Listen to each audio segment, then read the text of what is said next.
Good morning, good morning, good morning, good evening, good night, and I've forgotten one. Good afternoon.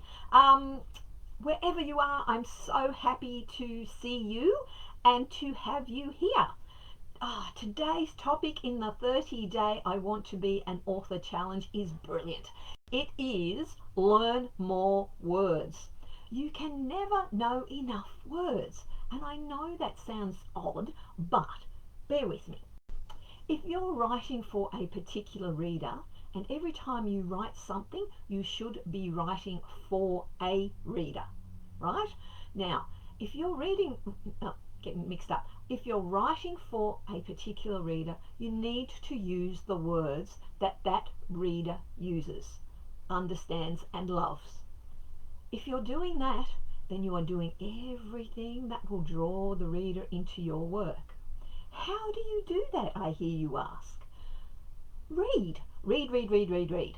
Read the same sort of things that your reader would be reading. Oh, I've got an itch, sorry. And that way, the words will start to seep into your brain and you will start using them automatically. Now, obviously, if you're reading for if you're writing for a generic audience, simple words, simple words, nothing too complicated. Always go for the lowest common denominator. That's okay. If you're writing for an academic magazine or publication, then go for the more academic words. The people, the readers who are reading that work will understand them. But if you're writing for Joe Schmo out there, simple, simple, simple, simple. Now, people often ask me, how do I find these words? Read. Just read. Keep reading. I've said this before. Reading and writing go hand in hand. You can't do one without the other. Nobody knows every word. There are plenty of people who think they do, but nobody knows every word. So what happens now? I'm an editor and I don't know every word, but what happens if I come across a word that I don't know? Well, first of all, I'll be going, would the reader of whatever I'm editing understand this word? And if it's a big no, then I'll be changing the word to something that will work for the reader.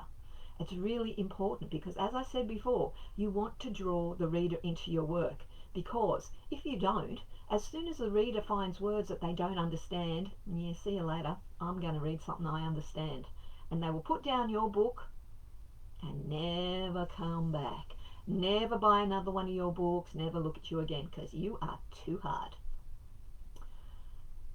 People ask me, what dictionaries do I use? Well, let me tell you about my dictionaries. I actually have a whole shelf of dictionaries which are just way up there, just out of view, just up there is my shelf of dictionaries.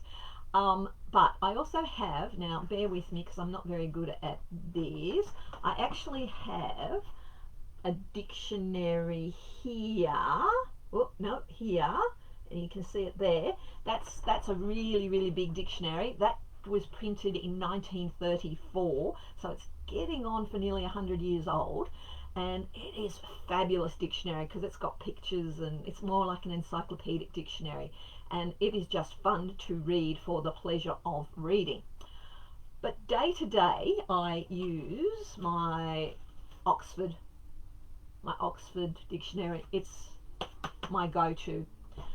I also have a Macquarie dictionary, which is also a go-to, and online I use the Merriam-Webster. It's fabulous. It has the best synonyms and antonyms for when I'm working online. When I find a word in your work that I don't like, I think it's too, overused, or it's boring, or we can do better, I head for the Merriam-Webster and just find a synonym. Now, a synonym is a word that sounds the same, and an antonym is the word that sounds the opposite. So,